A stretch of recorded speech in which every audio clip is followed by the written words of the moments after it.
السلام عليكم ورحمة الله وبركاته. نحمده ونصلي على رسوله الكريم. أما بعد فقد قال الله تعالى في القرآن العظيم والفرقان المجيد وأمرهم شورى بينهم صدق الله العلي العظيم. سبحان ربك رب العزة عما يصفون وسلام على المرسلين والحمد لله رب العالمين. اللهم صل على سيدنا محمد وعلى آله وأصحابه وسلم. اللهم صل على سيدنا محمد وعلى آله وأصحابه وسلم. اللهم صل على سيدنا محمد وعلى آله وأصحابه وسلم. கண்ணியத்திற்கும் மரியாதைக்கும் உரிய அல்லாஹுவின் நல்லடியார்களே, பெரியோர்களே, அருமை சகோதரர்களே, புனிதம் நிறைந்த இந்த ரமலான் மாதத்தினுடைய 17வது தராவீகை நிறைவேற்றி இங்கே அமர்ந்திருக்கிற நம் அனைவரின் மீதும் அல்லாஹு ஜல்ல ஜலாலுஹுவின் பேரருள் என்றென்றும் நிறைவாக பொழியட்டுமாக. ரமலானுடைய 17ஆம் நாள் இரவு பத்ர் யுத்தத்தையும் அதில் கலந்து கொண்ட நபித்தோழர்களையும் நினைவு கூறக்கூடிய இரவு.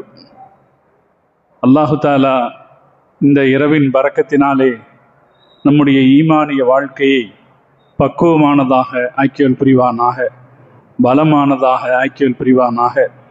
நம்மையும் நம்முடைய குடும்பத்தாரையும் முஸ்லிம்களாக வாழ்வதற்கு அல்லாஹ் தௌஃபீக் செய்தல் புரிவானாக. நமக்கும் நமது குடும்பத்தாருக்கும் இந்த பத்ர் ஷுஹதாக்களுடைய பரக்கத்தினாலே நீண்ட ஆயுளை அல்லாஹ் தந்தல் புரிவானாக. நிறைவான ஆரோக்கியத்தை அல்லாஹ் தந்தல் புரிவானாக. நமது குடும்பத்திலும் நமது சொத்துக்களிலும் அல்லாஹ் பரக்கத் செய்தல் புரிவானாக. நம்முடைய இல்மிலும் அல்லாஹ் பரக்கத் செய்தல் புரிவானாக. நம்முடைய அனைத்து காரியங்களிலும் அல்லாஹ் அவனுடைய துணையை தந்தல் புரிவானாக. பத்ர் ஷுஹதாக்களுடைய பரக்கத்தினாலே எல்லா வகையான தீன் துன்யாவுடைய சோதனைகளை விட்டும் அல்லாஹ் நம்மையும் நம் சந்ததிகளையும் நம் குடும்பத்தாரையும் நம்மை சார்ந்தவர்களையும் நமக்கு வேண்டப்பட்டவர்களையும் அல்லாஹு தாலா பாதுகாத்தல் புரிவானாக என்று துஆ செய்து இந்த உரையை நான் ஆரம்பம் செய்கிறேன். அருமையான சகோதரர்களே, நம்முடைய முன்னோர்கள் ரமலான் மாதத்தின் 17ஆம் நாள் இரவை பத்ர் ஷுஹதாக்களுடைய நினைவாக தொடர்ந்து அவர்கள் அதை ஒரு மகிழ்ச்சியாக எடுத்துக்கொண்டு அந்த நாளை சிறப்பாக கொண்டாடுவதை வழக்கமாக வைத்திருந்தார்கள். நாமும் கூட நம்முடைய பள்ளிவாசல்ல ஒவ்வொரு வருஷமும் ரொம்ப சிறப்பாக அந்த நாளை நினைவு கூறுவோம். அப்போல்லாம் ஒரு பெருமையை நினைவு கூறுறோம் அல்லது புனிதர்களை நினைவு கூறுறோம் என்கிற ஒரு நினைப்பு மட்டும்தான் இருந்திருக்கும். ஆனால் இன்னைக்கு முஸ்லிம் உலகத்தை ஒரு யுத்தம் சூழ்ந்திருக்கிற சந்தர்ப்பத்தில் நாம் பத்ர் யுத்தத்தை நினைவு கூறும்போது அது நமக்கு ஒரு பெரிய நம்பிக்கையை தருகிறது, அது ஒரு பெரிய தைரியத்தை நமக்கு தருகிறது என்பதை பார்க்கிறோம். நம்முடைய முன்னோர்கள் எந்த காரியத்தை நமக்கு நன்மையாக செய்து வைத்திருந்தாலும் அதில் அது எதிரோ பிரயோஜனம் எப்போதும் நமக்கு கிடைத்து கொண்டு தான் இருக்கும். இப்போ பத்ர் யுத்தத்தை நினைவு கூறுகிற போது அது காலம் காலமாக முஸ்லிம் உம்மத்தினுடைய மனோதிடத்தையும் அது வலிமைப்படுத்தி கொண்டே போகிறது. 313 நபித்தோழர்கள் 1000 பேரை வெற்றி கொண்டார்கள். அதுவும் எந்த வகையான வசதி வாய்ப்பும் இல்லாமல் வெற்றி கொண்டார்கள். அல்லாவின் மீது, அல்லாஹ்வுடைய தூதரின் மீது அவர்கள் கொண்டிருந்த நம்பிக்கை ஒன்று மட்டுமே அவர்களுக்கு இந்த மகத்தான வெற்றியை சாதகமாக்கியது. அது மட்டும் இல்லை, அந்த வெற்றி ஒரு வெற்றியோடு முடிந்து போய்விடவில்லை. கவனிக்க வேண்டிய விஷயம், சில நேரத்தில் நுரை மாதிரி சிலர் ஜெயிச்சு வந்துடுவாங்க, கொஞ்ச நேரத்தில் காணா போயிடுவாங்க. உலகத்துக்கு அப்படி ஒருத்தங்க வாழ்ந்தாங்களாங்கிறதுக்கான அடையாளமே இல்லாமல் போயிடும். ஆனால் பத்ர் யுத்தத்தில் முஸ்லிம்கள் பெற்ற வெற்றிங்கிறது 1400 ஆண்டுகளை கடந்து இன்றும் நீடித்து கொண்டிருக்கிற ஒரு வெற்றியாக இருக்கு. அந்த வகையில் இந்த வெற்றி முஸ்லிம் உம்மத்துக்கு எப்போதும் நம்பிக்கையையும் ஒரு உத்தரவாதத்தையும் தரக்கூடியதா இருக்கு. அல்லாஹ் நம்ம கூட இருப்பான்.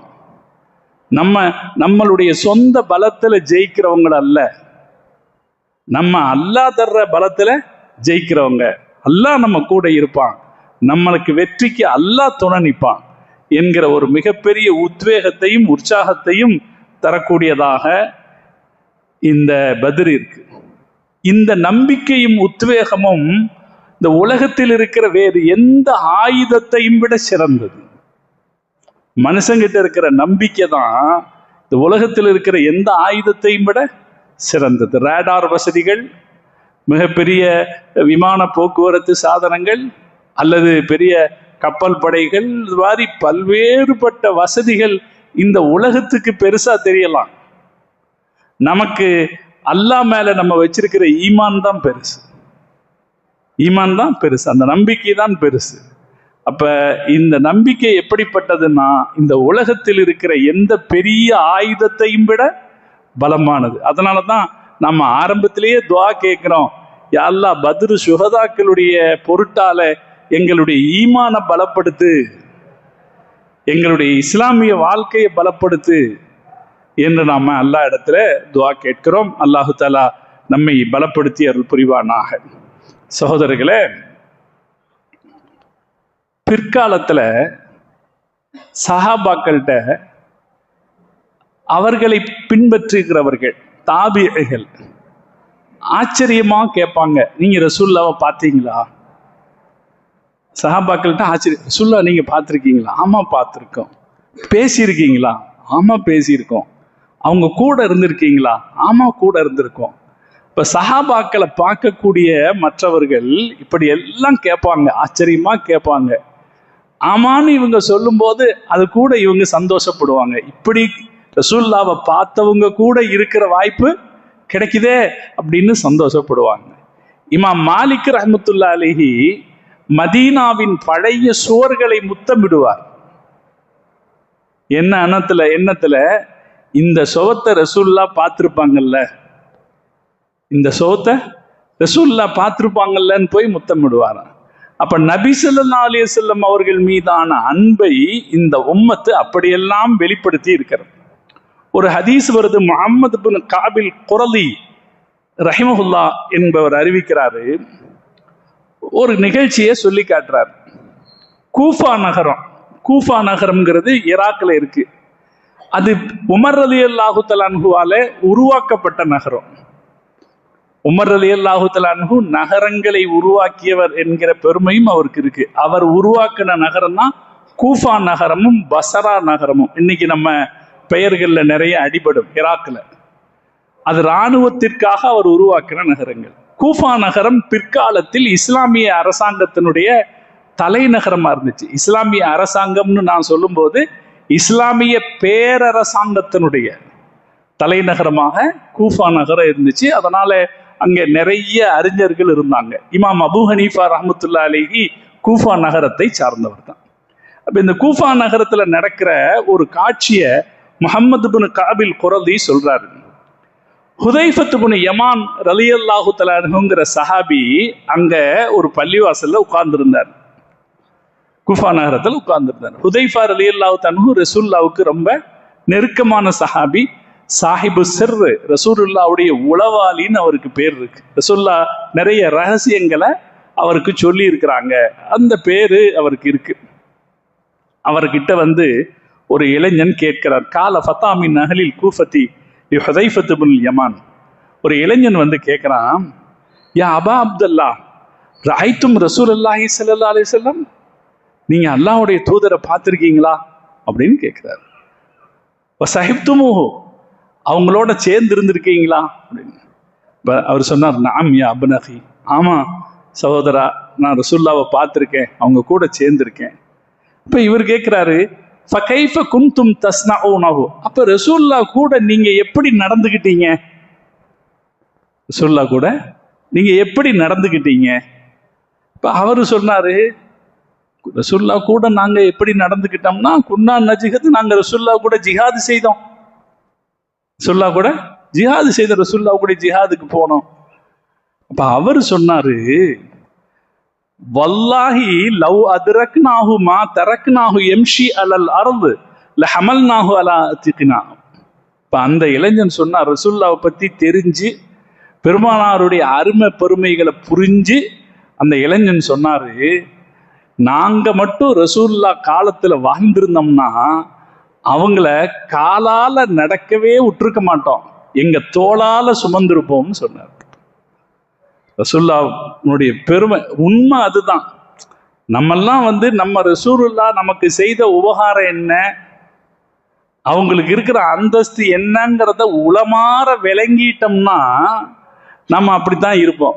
ரசூலுல்லாவை அப்படி நம்ம நேசிப்போம். அந்த அந்த அந்த இளைஞர் சொன்னாரு, நீங்க என்ன ஜிஹாது செய்தேன்னு சொல்றீங்களே, ஆனா நாங்க இருந்திருந்தா நாங்க ரசூலுல்லாவை பூமியில நடக்கவே விட்டுருக்க மாட்டோம், எங்க தோல்ல சுமந்திருப்போம்னு சொன்னார்.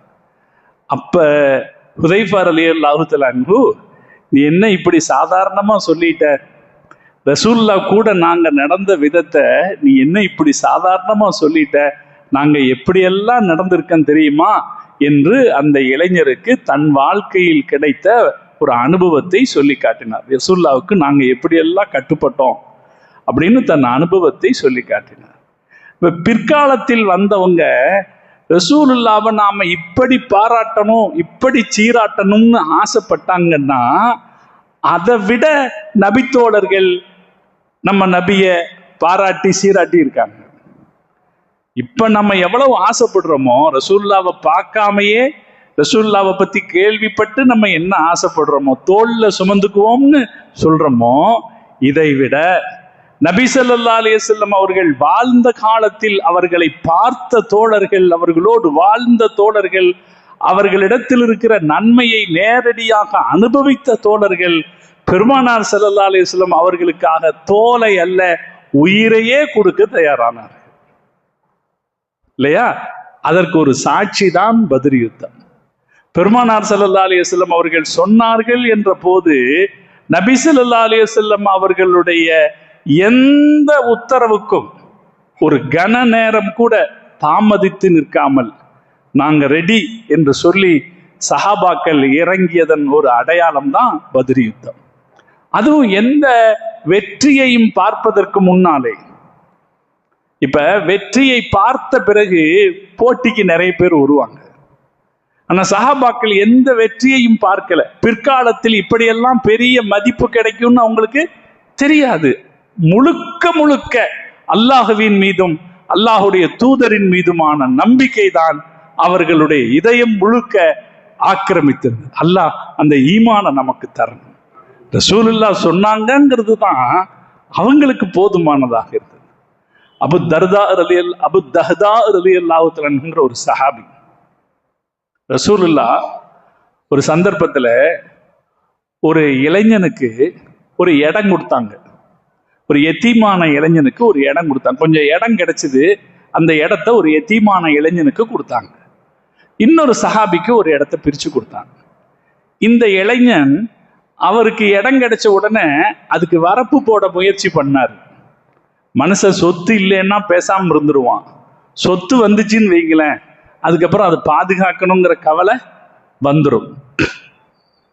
அப்படி அந்த இளைஞருக்கு வரப்பு போடணும்னு தோணுது.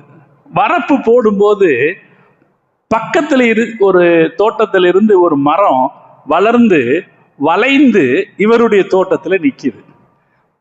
கனிகள் விழுந்தா இவர் தோட்டத்துல தான் விழுகும். அது என்னைக்கு இருந்தாலும் பிரச்சனை தானே.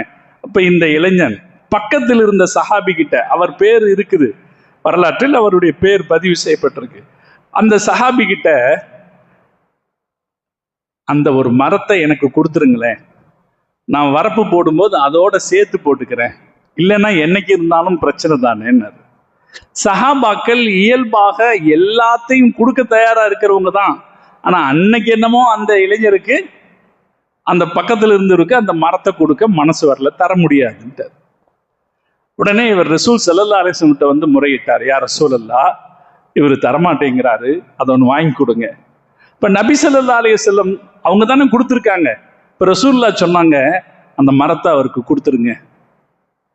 அவரு முடியாதுன்ட்டார், கொடுக்க முடியாது. மனுஷன் அப்படித்தான், முடியும்னா எதுவும் முடியும், முடியாதுன்னா எதுவும் முடியாது. முல்லா கிட்ட போய் ஒரு ஆளு கொஞ்சம் கொடி இரவல் கொடுங்கன்னு கேட்டாராம். துணி காய போடுற கொடி இருக்கல, கயிறு, இரவல் கொடுங்கன்னு கேட்டாராம். முல்லா சொன்னாராம், தர முடியாது. ஏங்க, நான் மாவு காய போட்டிருக்கேன்னு சொன்னாராம். மாவு, கொடியில மாவு காய போட முடியுமா? நான் மாவு காய போட்டிருக்கேன்னு முல்லா சொன்னாராம். வந்து கேட்டவருக்கு ஷாக் ஆயிடுச்சு. ஏங்க, கொடியில எப்படிங்க மாவு காய போட முடியும்? முல்லா சொன்னாராம், உனக்கு தர்றதில்லைன்னு ஆகி போச்சு, அதுக்கப்புறம் நான் என்ன வேணாலும் காய போடுவேன்னாராம். அப்ப கொடுக்கறது இல்லைன்னு வந்தா எந்த சூழ்நிலையும் கொடுக்க மாட்டார். இவர் ரசூலுல்லாஹ் சொல்லியும் கொடுக்கல. நபி ஸல்லல்லாஹு அலைஹி வஸல்லம் அவங்க அவர்கிட்ட சொன்னாங்க, பிஹு, நீ வித்துரு, நீ அதை வித்துரு அவருக்கு. வலக்க நஹலத்தன் ஃபில் ஜன்னா, நான் உங்களுக்கு சொர்க்கத்தில் ஒரு ஈச்ச மரம் தருகிறேன்னு சொன்னாங்க. எங்க அப்படின்னா என்ன அர்த்தம்? என்னங்க அர்த்தம்? சொர்க்கத்துல ஒரு பேரிச்சம்பழம் தர்றேன்னா என்ன அர்த்தம்? அந்த சஹாபி, அதுக்கு அடுத்து ரசூலுல்லாஹ் சொல்றாங்க, அந்த பேரிச்சம்பழம் எப்படிப்பட்டது? யசீரு ராக்கிபு தஹ்த ظில்லிஹி மிஅத சனா, அந்த மரத்தின் நிழலில் ஒரு மனிதன் 100 வருஷம் நடக்கலாம். அப்படி ஒரு பேரிச்சம்பழம் உனக்கு தர்றேன்னா இந்த சஹாபி அப்போ முடியாதுன்றார். இந்த சபையில இருந்தாரு அபு தஹ்தா ரலியல்லாஹு தஆலா. அவர் எந்திரிச்சாரு, யா ரசூலல்லாஹ், மதீனால எனக்கு ஒரு தோட்டம் இருக்கு, நான் இந்த மரத்தை வாங்கி கொடுத்துட்றேன், வாங்கி கொடுத்தா நீங்க சொன்ன அந்த சொர்க்கத்து மரம் எனக்கு கிடைக்குமான்னு கேட்டார். ரசூலுல்லாஹ் சொன்னாங்க, கிடைக்கும், இந்த மரம் உங்களுக்கு கிடைக்கும். அப்ப அவர் உடனே நேரா அந்த சஹாபி கிட்ட போனார், மரம் வச்சிருக்கிற சஹாபி கிட்ட போனார். மதீனால என்னுடைய அபு தஹ்தாவுடைய தோட்டம் உங்களுக்கு தெரியுமான்னு கேட்டார். யாருக்கு தெரியாது, பெரிய தோட்டமாச்சே, 600 பேரித்த மரங்கள் அங்க இருக்கு. எவ்வளவு? 600 பேரித்த மரம் அதுல இருக்கு. ஒரு பெரிய கிணறு, வற்றாத கிணறு ஒண்ணு இருக்கு, யாருக்கு தெரியாது. இப்ப இவர் சொன்னார், நான் தான் அபு தஹ்தா, அந்த தோட்டத்துக்கு சொந்தக்காரன் நான் தான், அந்த ஒரு மரத்தை எனக்கு கொடுத்துருங்க, இந்த மொத்த தோட்டத்தையும் உங்களுக்கு தந்துடுறேன்னு சொன்னார்.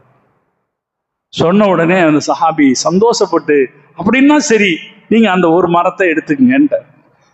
அபு தஹ்தா ரலியல்லாஹு தஆலா அன்ஹு நேரா ரசூலுல்லாஹ்ட்ட வந்தாங்க, யா ரசூலல்லாஹ், அந்த ஒரு மரத்தை நான் வாங்கிட்டேன், அதை நீங்க அவருக்கு கொடுத்துருங்க அப்படின்னு.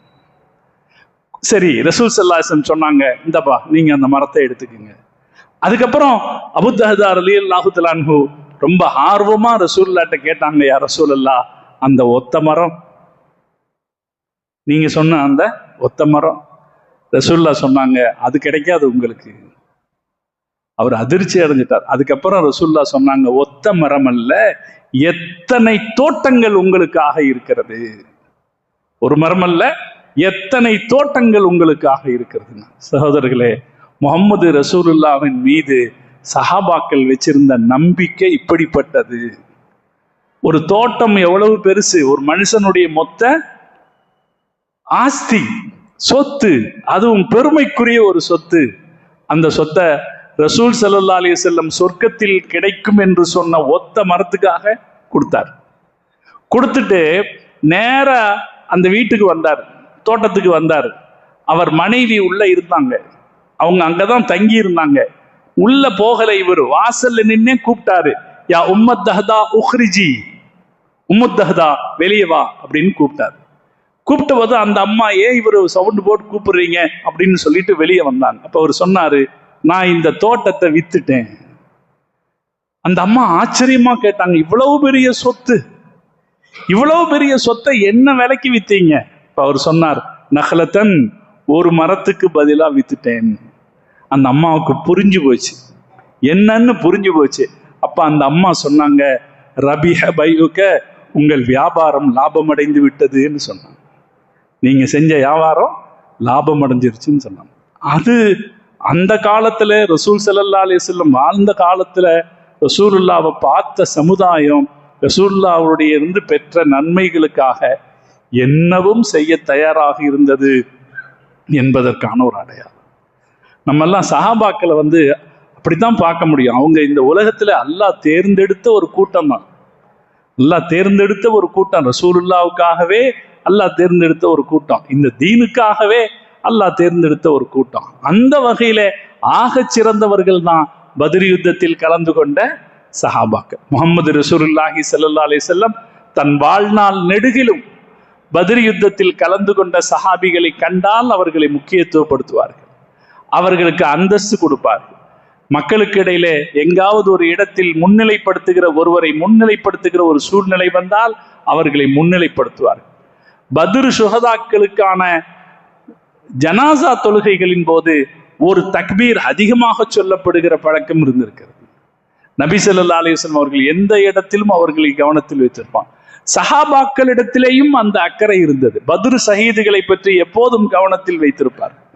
பெரிய பணக்கார சஹாபாக்கள் மௌத்தாகிற போது அவங்களுடைய சொந்த பந்தங்களுக்கு சொத்துக்கள் எழுதி வைப்பது போல பத்ர் யுத்தத்தில் கலந்து கொண்ட ஷஹீதுகளுக்குன்னு ஒரு தனி ஒரு பங்கு எழுதி வைப்பார். பெரிய சஹாபாக்கள், காசு வசதி படைச்சவங்க, சொந்த குடும்பத்துக்கு எழுதி வைக்கிற மாதிரி பத்ர் யுத்தத்தில் கலந்து கொண்ட சஹாபாக்களுக்கு அந்தஸ்து கொடுப்பாங்க. ஒரு தடவை ஜிப்ரீல் அலைஹிஸ்ஸலாம் அவர்கள் ரசூல் ஸல்லல்லாஹு அலைஹி வஸல்லம் வந்து கேட்டார்கள், உங்களில் பத்ர் யுத்தத்தில் கலந்து கொண்டவர்கள் எப்படிப்பட்டவர்கள் என்று கேட்டார்கள். இப்போ ரசூலுல்லாஹ் சொன்னாங்க, ஹும் அஃதலுனா, அவர்கள் எங்களில் சிறந்தவர்கள்.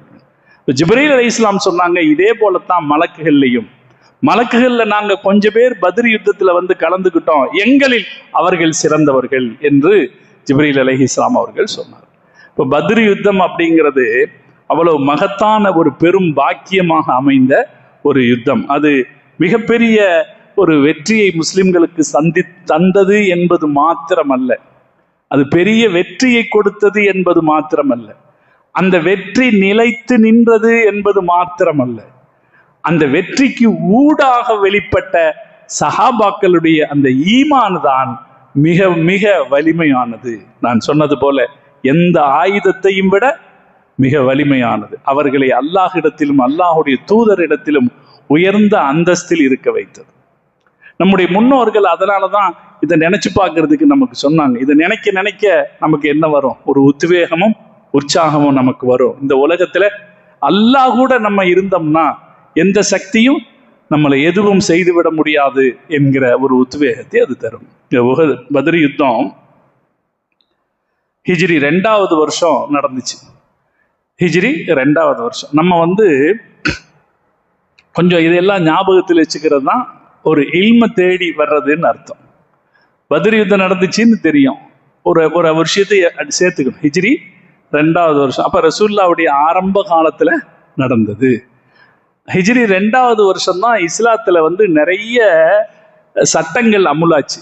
ஜக்காத்து கடமையானது, நோன்பு கடமையானது, பாங்கு கடமையானது, காபாவை நோக்கி திரும்பினது, கிப்லா காபாவை நோக்கி திரும்பினதுன்னு நிறைய இஸ்லாமிய மார்க்க சமூக கட்டமைப்பு உருவானது ஹிஜ்ரி 2வது வருஷத்துல தான். அந்த வருஷத்துல தான் அல்லாஹ் முஸ்லிம்களுக்கு சண்டை செய்ய அனுமதியும் கொடுத்தான். இதுக்கு முன்னால ரசூலுல்லாஹ் 13 வருஷம் மக்கால இருந்தாங்க, இங்க 2 வருஷம் ஆச்சு. அப்ப கிட்டத்தட்ட 15 வருஷம் ஒரு ஆள் அடிச்சாங்கன்னா திருப்பி அடிக்க அல்லாஹ் அனுமதி கொடுக்கல. அடிச்சா வாங்கிக்கத்தான் சொன்னாங்க, அடிச்சா வாங்கிக்கிங்க, பொறுமைன்னு ரசூலுல்லாஹ் பொறுமையத்தான் சஹாபாக்களுக்கு சொன்னாங்க. அதனாலதான் மக்காக்காரங்க எவ்வளவு தொல்லை கொடுத்த போதும் அதை சஹாபாக்கள் திருப்பி செய்யல. சஹாபாக்கள்ல தைரியசாலிகள் இல்லாமல் இல்லை. ஏன் ஹம்ஸா ரலியல்லாஹு தஆலா அன்ஹு இல்லையா? அலி ரலியல்லாஹு தஆலா அன்ஹு இல்லையா? ஏன் முஹம்மது ரசூலுல்லாஹ் இல்லையா? அவங்கள விட வேற யாரு தைரியமானவங்க இருக்கிறது? ஆனாலும் நபி ஸல்லல்லாஹு அலைஹி வஸல்லம் அவர்கள் திருப்பி அடிக்க அவங்க யாருக்கும் அனுமதி கொடுக்கல, அல்லாஹ்வும் அனுமதி கொடுக்கல. அல்லாஹ் எப்பதான் அனுமதி கொடுக்கிறான்? ஹிஜ்ரி 2வது வருஷம் அல்லாஹ் அனுமதி கொடுக்கிறான். அந்த அனுமதி கிடைத்த பிறகு பெருமானார் ஸல்லல்லாஹு அலைஹி வஸல்லம் அவர்களுக்கு ஒரு செய்தி வருது. மக்கால இருக்கிற காஃபிர்கள் சிரியாவுக்கு ஒரு வியாபார கூட்டம் அனுப்புறாங்க. எப்போதும் போறதுதான், சிரியாவுக்கு எப்போதும் வியாபார கூட்டம் போறதுதான். ஆனா இந்த தடவை அவங்க என்ன தீர்மானத்தில் இருக்கிறாங்க? ஒரு பெரிய வியாபாரம் செய்யணும், அதுல கிடைக்கிற லாபம் மொத்தத்தையும் முஹம்மதை அழிக்கிறதுக்கு பயன்படுத்தணும். ரசூலுல்லாஹ் மக்கா விட்டு போயிட்டா அவங்கள நிம்மதியா விட்டுற வேண்டியது தானே. ஆனா அவங்களுக்கு அது மனசு வரல. அது அங்க போய் அவர் என்ன நிம்மதியா இருக்கிறது அப்படின்னு நினைச்சு ஒரு பெரிய வியாபாரம் செய்யணும், அதுல எல்லா குடும்பமும் பங்கேற்கணும், அதுல கிடைக்கிற லாபத்துல நாம இவருக்கு பயன்படுத்தணும்னு தீர்மானிச்சு ஒரு பெரிய வியாபார கூட்டத்தை திரட்டுறாங்க. மக்காவின் எந்த குடும்பமும் அதில் பங்கேற்காமல் விடுபடவில்லை. அத்தனை குடும்பமும் அவங்கவுங்கள்ட்ட இருக்கிற காசை கொடுத்து, இந்தாங்க எங்க சார்பில் இதுல வியாபாரத்துல சேர்த்துக்குங்கன்னு கொடுக்குறாங்க. அதுவரைக்கும் இல்லாத மிகப்பெரிய ஒரு வியாபார கூட்டம் உருவாக்கப்படுகிறது. 1000 ஒட்டகைகள், 1000 ஒட்டகைகள் சுமந்திருக்கிற 50,000த்திற்கும் அதிகமான தங்க நாணயங்களை கொண்ட சரக்குகள். 1000 ஒட்டகைகள் 50,000த்துக்கும் அதிகமான தங்க நாணயங்களுக்கான சரக்குகளை சேர்த்துக்கிட்டு பயணம் புறப்படுறாங்க. இவ்வளவு பெரிய பயண கூட்டத்துக்கு பாதுகாப்புக்கு 40 பேர் தான். ஒரு 40 பேர் மட்டும் வச்சுக்கிட்டு இந்த பயணம் கிளம்புது. இந்த செய்தி முஹம்மது ரசூலுல்லாஹி ஸல்லல்லாஹு அலைஹி வஸல்லம் கிடைச்ச உடனே அல்லாஹ் யுத்தம் செய்ய அனுமதிக்கிறான் அல்லவா. அந்த யுத்தம் எதற்காக அல்லாஹ் தெளிவா சொல்றான். உதின லில்லதீன யுகாத்தலூன, அவங்க அநீதி இழைக்கப்பட்டவர்கள், போர் நிர்பந்திக்கப்பட்டவர்கள். ஏன்னா நம்ம சும்மா இருந்தாலும் நம்ம கூட சண்டைக்கு வரணுங்கிறதுக்கு தானே எவ்வளவு காசு தயார் பண்றான். அப்ப நம்மளை வம்புக்கு இழுக்கிறானா இல்லையா? அப்ப போர் நிர்பந்திக்க திணிக்கப்பட்டவர்கள் சண்டை செய்ய அனுமதிக்கப்படுகிறது. அல்லாஹ் அவர்களுக்கு துணை இருப்பான் என்று சூரத்துல் ஹஜ்ஜில் இந்த வசனத்தை அல்லாஹ் இறக்கிறான். இந்த வசனம் இறங்கிய பிறகு நபி ஸல்லல்லாஹு அலைஹி வஸல்லம் அவங்க தற்காப்பு நடவடிக்கையில இறங்குறாங்க. அது வரைக்கும் நபி ஸல்லல்லாஹு அலைஹி வஸல்லம் அவங்க தற்காப்பு நடவடிக்கையில இறங்கல, பேசாம இருந்தாங்க. அதுக்கப்புறம் தற்காப்பு அப்படிங்கிற நடவடிக்கையில இறங்குறாங்க. அதனால இந்த ஆயத்துக்கு விரிவுரை எழுதுகிற அறிஞர்கள் சொல்வார்கள், it was a turning point. இந்த வசனம் முஸ்லிம்களுடைய வரலாற்றில் ஒரு திருப்பு முனையாக இருந்தது. இதுவரைக்கும் பேசாம இருந்தவங்க தற்காப்பு ஆட்டம் ஆடுவதற்கு, தங்களுடைய ஆதிக்கத்தை விரிவாக்கி கொள்ள சிந்திப்பதற்கு தொடங்கினார்கள். இப்ப ஆதிக்கத்தை நிலநாட்டணும்னா என்ன செய்யணும்? இவங்க வியாபாரத்துக்கு போறதா இருந்தா மதீனா வழியா தான் போகணும்.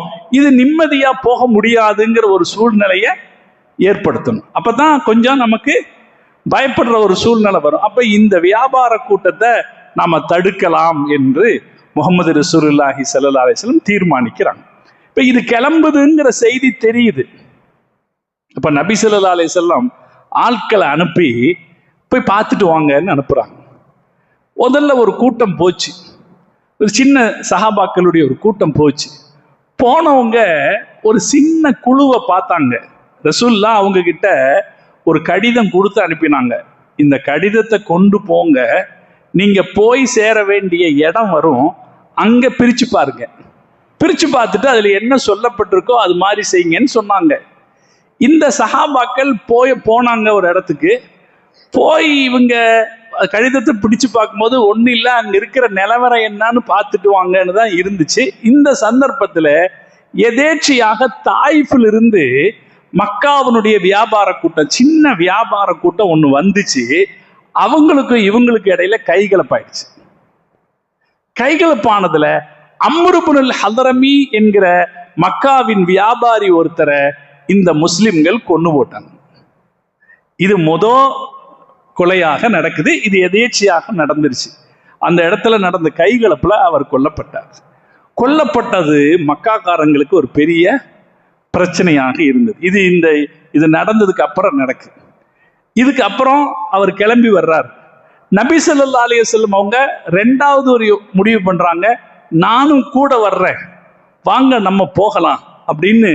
இந்த வியாபார கூட்டத்தை எதிர்பார்த்து நபி ஸல்லல்லாஹு அலைஹி வஸல்லம் அவர்கள் சின்ன ஒரு குழுவோடு கிளம்பி வர்றாங்க.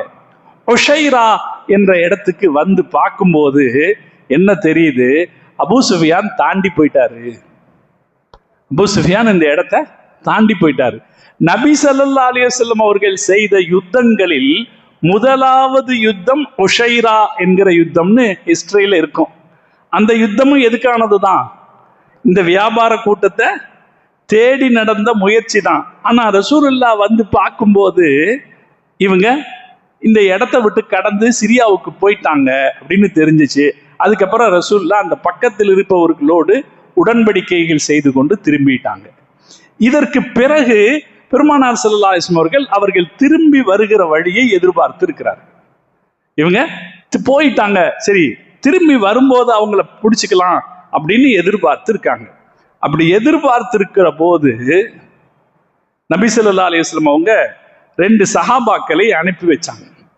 தல்ஹத் இப்னு உபைதுல்லா, சயீத் இப்னு ஸைத் ரலியல்லாஹு தஆலா அன்ஹு 2 சஹாபாக்களை வடக்கு பக்கமா அனுப்பி வச்சு, இவர் திரும்பி வர்றதுக்கு நாளாச்சு, வர்ற செய்தி கிடைக்குதான்னு பார்க்கணும்னு அனுப்பி வச்சாங்க. ரசூலுல்லாஹ் ஃபுல் ஏற்பாட்டில் தான் இருக்காங்க. இந்த 2 பேரும் ஒரு மேடான இடத்துல உட்கார்ந்துக்கிட்டு ஒரு வியாபார கூட்டம் திரும்பி வருதா அப்படின்னு பார்த்துக்கிட்டே இருக்காங்க. அவங்க கண்ணுக்கு அந்த காட்சி தெரிஞ்சிருச்சு. அபூ சுஃபியானுடைய வியாபார கூட்டம் வர்றது அவங்களுக்கு தெரிஞ்சிருச்சு. தெரிஞ்ச உடனே ரசூல் ஸல்லல்லாஹு அலைஹி வஸல்லம் சொல்லணும்னு ஓடி வந்து பெருமானாரிடத்திலே, அல்லாஹுவின் தூதரே, இந்த வியாபார கூட்டம் வந்து கொண்டிருக்கிறது என்ற செய்தியை சொன்னார்கள். இப்ப நபி ஸல்லல்லாஹு அலைஹி வஸல்லம் ஒரு ஏற்பாடு செஞ்சு வச்சாங்க. அந்த ஏற்பாடு ஜெயிச்சிருச்சு. மனித முயற்சிகள் இப்படித்தான் ஜெயிச்ச மாதிரி தெரியும். ஆனா அல்லாஹ் அங்கதான் தன்னுடைய குதிரத்து என்னங்கிறத காட்டுவான், இல்லைங்களா? ரசூலுல்லாஹி ஸல்லல்லாஹு அலைஹி வஸல்லம் அனுப்பி வச்ச இந்த உளவாளிகள் போய் அவங்கள கண்ணுக்கு நேர பார்த்துட்டு வந்துதான் சொன்னாங்க வியாபார கூட்டம் வந்துருச்சுன்னு. உடனே பெருமானார் ஸல்லல்லாஹு அலைஹி வஸல்லம் அவங்க சஹாபாக்களை ஆயத்தப்படுத்தினாங்க. கிளம்புங்க அப்படின்னு ஆயத்தப்படுத்தினாங்க. கிளம்புங்க, யார் வர்றா, உங்களுக்கு வியாபார கூட்டம் காத்திருக்குது வாங்கன்னு சொன்னாங்க. யுத்தத்துக்குன்னு சொல்லல, வியாபார கூட்டம் காத்திருக்குது வாங்க அப்படின்னு ரசூலுல்லாஹ் சொன்னாங்க. சஹாபாக்கள் கிளம்புனாங்க. கிளம்பும் போது ஒரு திட்டமிட்ட எண்ணிக்கையில எல்லாம் யோசிச்சு கிளம்பல. கொஞ்சம் தூரம் வந்த பிறகு நபி ஸல்லல்லாஹு அலைஹி வஸல்லம் அவர்கள் ஒரு சஹாபிட்ட எவ்வளவு பேர் இருக்கிறோம் எண்ணி பாருங்க அப்படின்னு சொன்னாங்க. ஒரு சஹாபி எண்ணி பார்த்துட்டு 313 பேர் இருக்கிறோம்னு சொன்னார். அதை கேட்ட உடனே ரசூல் ஸல்லல்லாஹு அலைஹி வஸல்லம் அவங்க சந்தோஷம் அடைஞ்சாங்க. ஏன்னா யூதர்கள்ல ஒரு காலத்துல ஜாலூத் என்கிற கொடுமைக்காரனை எதிர்த்து தாலூத்தினுடைய தலைமையில ஒரு படை போன போது அந்த அரசனுக்கு கட்டுப்பட்டு இருந்தவர்கள் 300 சொச்சம் பேர் அப்படின்னு குர்ஆன் ஒரு வரலாறு சொல்லுது. அந்த எண்ணிக்கை இதற்கு ஒத்து இருந்தத உடனே ரசூலுல்லாஹ்வுக்கு ஒரு மனசுக்கு சந்தோஷப்பட்டு சிரிச்சுக்கிட்டாங்க. சரின்னு கிளம்பி புறப்பட்டு வந்து பார்த்தா அவங்க சொன்ன இடத்துல வியாபார கூட்டத்தை காணும். இந்த இடத்துல இருந்து வருவாங்கங்கிற செய்தி வந்துச்சு. அப்படின்னா இவங்க இங்க வந்து சேரணும், நம்ம இங்க இடத்துல பிடிச்சிடலான்ற நினைப்புல வந்து பார்த்தா இங்க அபூ சுஃபியான காணும். அவர் வர்ற தடத்தையும் காணும். தேடி போய் பார்க்கறாங்க, ஆளுக்கு அனுப்பி பார்க்கறாங்க, அபூ சுஃபியானுடைய தடத்தை காணும். அல்லாஹ்வுடைய ஏற்பாடு. இதுதான் நாம சொல்றது, நம்ம அழுத்தமா நம்ப வேண்டியது. இந்த உலகத்துல நாம திட்டம் போடணும், தீர்மானம் செய்யணும். திட்டம் போடணும், வாழ்க்கையில எல்லா விஷயத்திலையும் அப்படித்தான். திட்டம் போடணும், தீர்மானம் செய்யணும். ஆனா நம்பிக்கையை அல்லாஹ் மேல வைக்கணும். அல்லாஹ் சொல்றான் குர்ஆன்ல, ஃபைதா அஸம்த ஃபதவக்கல் அலல்லாஹ். நீங்க தீர்மானம் செஞ்சிட்டீங்கன்னா, அப்படின்னா தீர்மானம் செய்யறது யார் வேலை? தீர்மானம் செய்யறது நம்ம வேலை. நமக்கு அல்லாஹ் ஒரு அறிவை கொடுத்துருக்கானா இல்லைங்களா? தீர்மானம் செய்யறது நம்ம வேலை. தீர்மானம் செஞ்சுட்டு தவக்குல் யார் மேல வைக்கணும்? அல்லாஹ் மேல வைக்கணும். பல யுத்தங்கள் மனுஷ தீர்மானத்துக்கு நேர்மாறா நடந்திருக்கு. பிளாசி போர் அப்படின்னு ஒரு யுத்தம் நடந்துச்சு. அந்த யுத்தத்துல தான் ஆங்கிலேயர்கள் முஸ்லிம்களுடைய அரசுகளை பிடிச்சாங்க. வங்காளம் வழியா தானே, மேற்கு வங்காளம் வழியா தானே வந்தாங்க. பிளாசி போர்ல தான் சிராஜுத் தௌலாவை ஆங்கிலேயர்கள் முதலா பிடிச்சாங்க. அந்த வரலாறு படிச்சோம்னா ஆச்சரியமா இருக்கும். இங்கிலீஷ்காரன் ஜெயிக்கிறதுக்கு வாய்ப்பே கிடையாது. இங்கிலீஷ்காரன் ஜெயிக்கிறதுக்கு வாய்ப்பே கிடையாது. அவ்வளவு ஆயுத பலம் படைத்தவராக இருந்தார் சிராஜுத் தௌலா. அவருக்கு என்ன உறுதி இருந்துச்சுன்னா, யாரெல்லாம் இங்கிலீஷ்கார தளபதியா இருக்கிறானோ அவனெல்லாம் நிச்சயமா நாளைக்கு நம்மகிட்ட கைதியா சிக்குவான்னு உறுதி இருந்துச்சு. அப்படி அவன் கைதியா சிக்கும் போது அவங்கள அடைச்சு வைக்கிறதுக்கான ஜெயிலெல்லாம் ரெடி பண்ணி வச்சிருந்தார். இந்த ஆபீசர்களை இன்ன ஜெயில வைக்கணும்னு ஜெயிலெல்லாம் ரெடி பண்ணி வச்சிருந்தார். மறுநாள் காலையில ஒரு மழை பெஞ்சுது.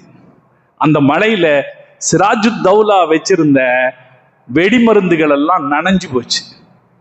அதுல அவரால் ஜெயிக்க முடியல, தோத்து போனார். அவங்க ஜெயிச்சுட்டாங்க. எந்த சிறைகள் அவர் எதிரிகளுக்காக வச்சிருந்தாரோ அந்த சிறைகள்ல அவர்கள் ஆட்களே அடைக்கப்படுற ஒரு சூழ்நிலை வந்தது. இது வரலாறு. அதே போலத்தான் ஹிட்லர் தோத்து போற ஆளே கிடையாது. ஹிஸ்டரி எடுத்து படிச்சு பாருங்க. அவன் யாரையெல்லாம் ஜெயிச்சுட்டான்? பிரிட்டனை ஜெயிச்சுட்டான், பிரான்ஸை ஜெயிச்சுட்டான். யாரெல்லாம் ஐரோப்பாவில் அன்னைக்கு இருந்த பெரிய சக்திகளோ அவங்களை எல்லாம் தொடச்சி எரிஞ்சு போய்கிட்டே இருக்கான். அவனுடைய பெரும் படை போய்கிட்டே இருக்கு புயல் வேகத்துல. நான் எங்க போய் மாட்டினான்னா, ரஷ்யாவுக்கு போகும்போது பனி புயல் அடிச்சது. ரஷ்யாவுடைய பனி புயலை எதிர்கொள்ள முடியாம தோத்து போனான். இது ஹிட்லருடைய வரலாறு.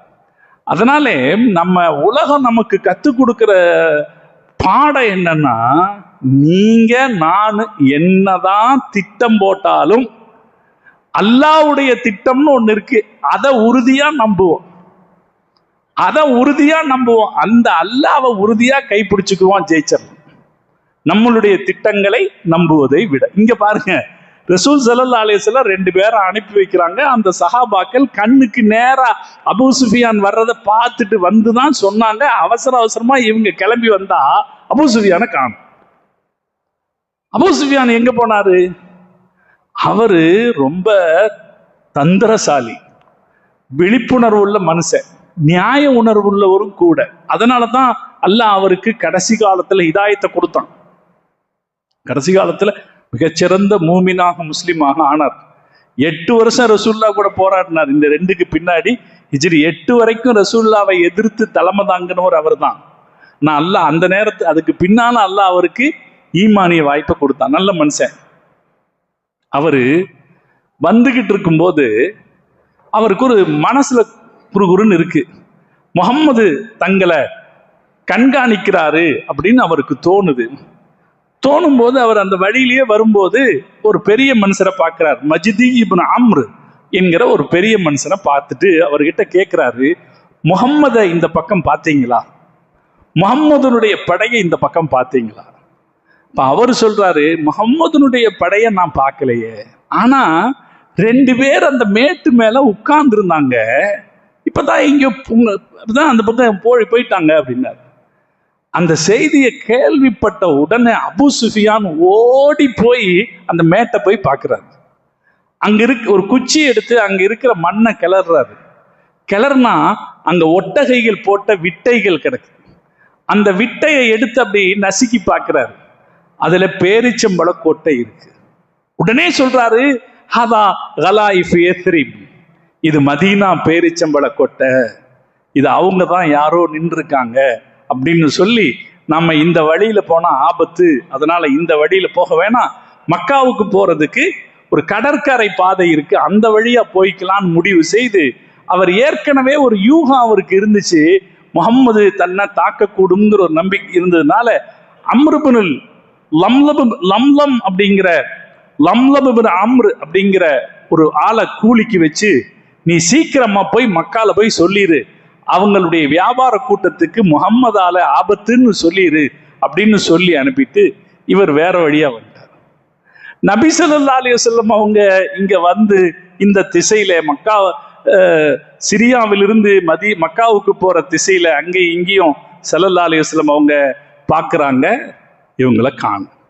ஆள்களை சொல்லி அனுப்புறாங்க, இவங்களை காணும். இதுக்கு இடையில மக்காவுக்கு அந்த ஆள் ஓடி வந்து செய்தி சொல்லிடுறான். அவன் வரும்போதே அவனுடைய ஒட்டகத்தினுடைய மூக்கை அறுத்து இவன் தன்னுடைய சட்டைகளை கிழிச்சுக்கிட்டு அந்த ஒட்டகத்தை அப்படியே சுத்த விட்டு, ஆபத்துக்கு அறிகுறியாக, மக்களை ரோஷம் ஊட்டுறதனுடைய அறிகுறியாக இப்படி எல்லாம் சுத்த விட்டு சத்தம் போட்டு, ஆபத்து ஆபத்து, உங்களுடைய ஒட்டக கூட்டத்தை முகம்மது தாக்க போறார் அப்படின்னு சொல்லி ஒரு பெரிய சத்தம் போடுறான். இந்த செய்தியை கேட்ட உடனே மக்காக்காரங்க எல்லாரும் திரண்டுறாங்க. விடக்கூடாது, முகம்மதுக்கு எதிராக நாம போகணும், போரிடணும், நம்முடைய வியாபார கூட்டத்தை பாதுகாக்கணும்னு அத்தனை பேரும் அதுல சேர்ந்துக்கிறாங்க. அவங்க சேர்ந்துக்கிறாங்க. அவங்களால வர முடியாத பட்சத்துல அவங்க சார்பா ஒரு ஆளை சேர்த்து விடுறாங்க. போதா குறைக்கு அபூஜஹல், இவ்வளவு காலம் பெருமானார் ஸல்லல்லாஹு அலைஹி வஸல்லம் அவர்களை பழிவாங்கணும்னு காத்திருந்த அபூஜஹல் இதுக்கு ஆட்களை திரட்டி தூண்டி விட்டு ஆட்களை திரட்டுறான். 1300 பேர் திரண்டுறான். 1300 பேர் ஒரு கொஞ்ச நாள்ல, கொஞ்ச நேரத்துல 1300 பேர் திரள்றாங்க. திரண்ட உடனே அவர்களுக்கான தேவையான பொருள்கள், ஆயுதங்களை எல்லாம் எடுத்துக்கிட்டு அவங்க பயணப்படுறாங்க. பயணப்படும் போது அவங்க 100 குதிரைகள், 600 உருக்கு சட்டைகள், கணக்கில்லாத ஒட்டகைகள். முஸ்லிம்கள்ட்ட 2 குதிரை தான். ஜுபைர் ரலியல்லாஹு தஆலாட்ட ஒரு குதிரை, மிக்தாத் இப்னுல் அஸ்வத் ரலியல்லாஹு தஆலாட்ட ஒரு குதிரை. மொத்தம் 70 ஒட்டகைகள் தான். ஒரு ஒட்டகத்துக்கு 3 பேரு மாறி மாறி பயணம் பண்றதுக்கு. ரசூலுல்லாஹி ஸல்லல்லாஹு அலைஹி வஸல்லம் பயணம் செய்த ஒட்டகைக்கும் 3 பேரு.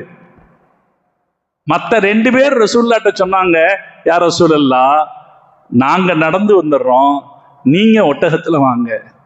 அப்ப நபி ஸல்லல்லாஹு அலைஹி வஸல்லம் சொன்னாங்க, என்னை விட நீங்க பலசாலிகள் அல்ல, என்னை விட நீங்க பலசாலிகள் அல்ல, இந்த நன்மை எனக்கும் தேவைன்னு ரசூலுல்லாஹ் சொன்னாங்க. அவங்களையும் தொடர்ந்து மாறி மாறி பயணம் செஞ்சாங்க. மொத்தம் 70 ஒட்டகைகள் தான். 70 ஒட்டகைகள், 2 குதிரைகள். விரல் விட்டு சொல்லுகிற சிலர்கிட்ட மட்டும்தான் கவச ஆடைகள் இருக்குது, வேற எதுவும் இல்லை. இந்த ஆயுதமற்ற ஒரு சூழல்ல இவங்க எல்லாரும் வந்திருக்கிறாங்க. மக்கால இருந்து அபூஜஹல் கிளம்புறான். நாம பார்க்க வேண்டிய வாழ்க்கையினுடைய பாடங்கள்ல நான் ஒண்ணு சொன்னேன் பார்த்தீங்களா, நாம எவ்வளவு திட்டமிட்டு இருந்தாலும் அல்லாஹ் வைக்கிற வழின்னு ஒண்ணு சொன்னோம்.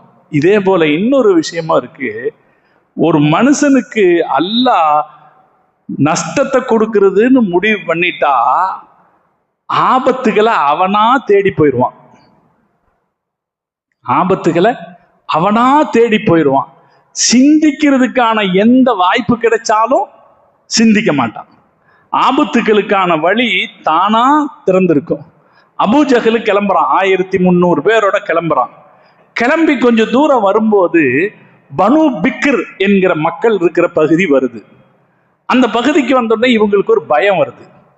இந்த பனு பிக்ர்களுக்கும் நமக்கும் இடையில ஒரு சண்டை இருக்கு, பழைய சண்டை.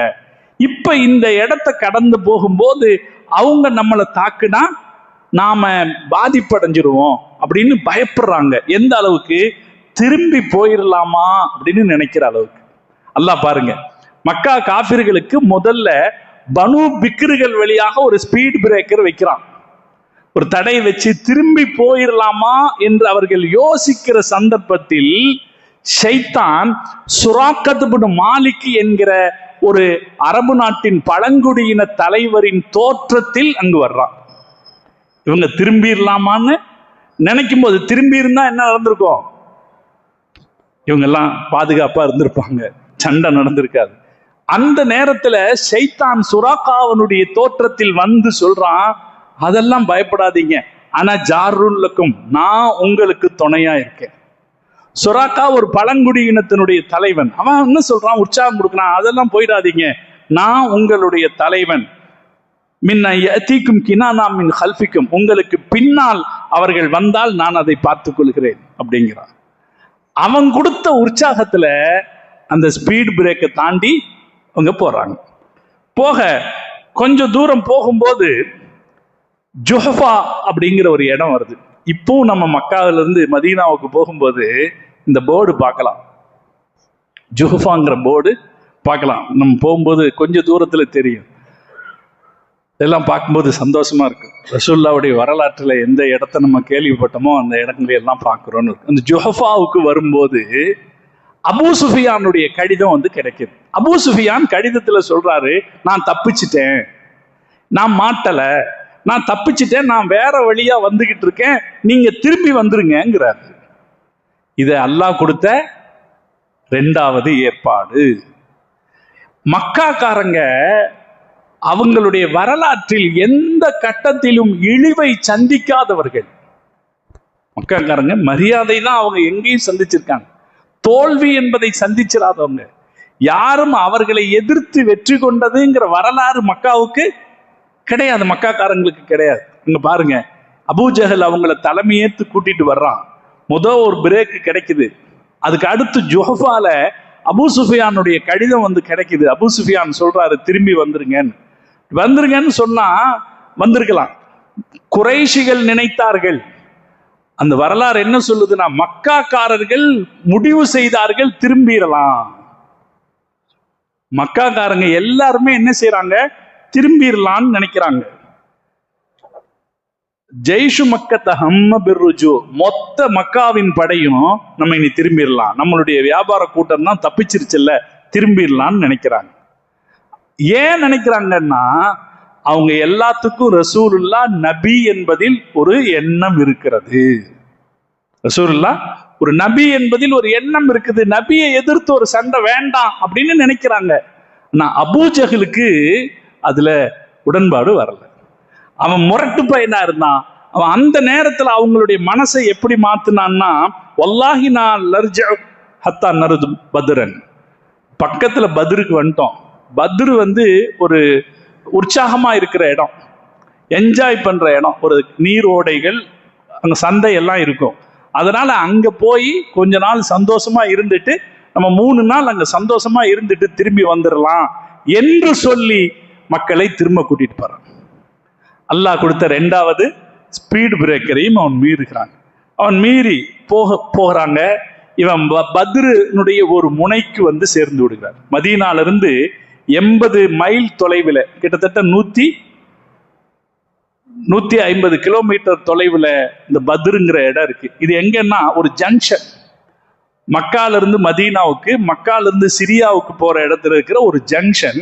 அங்க நிறைய கிணறுகள் இருக்கு, நீரோடை, ஒரு சின்ன நீரோடையும் இருக்கு, கிணறுகளும் நிறைய இருக்கு. அங்க சந்தை நடக்கும், அங்க மக்கள் வந்து கூடுவாங்க. எப்போதும் ஒரு சந்தை நடக்கும், வெள்ளிக்கிழமைகள்ல சிறப்பா நடக்கும். இப்போ நடக்குது அந்த சந்தை. அங்க வந்து சேர்வோம்னு அந்த பத்ருனுடைய ஒரு பகுதிக்கு வந்து சேர்ந்து அவங்க உட்கார்ந்துருக்காங்க. ராத்திரி பூரா கொண்டாட்டமாக, ஆட்டமும் பாட்டமும் கொண்டாட்டமாக இருக்கு.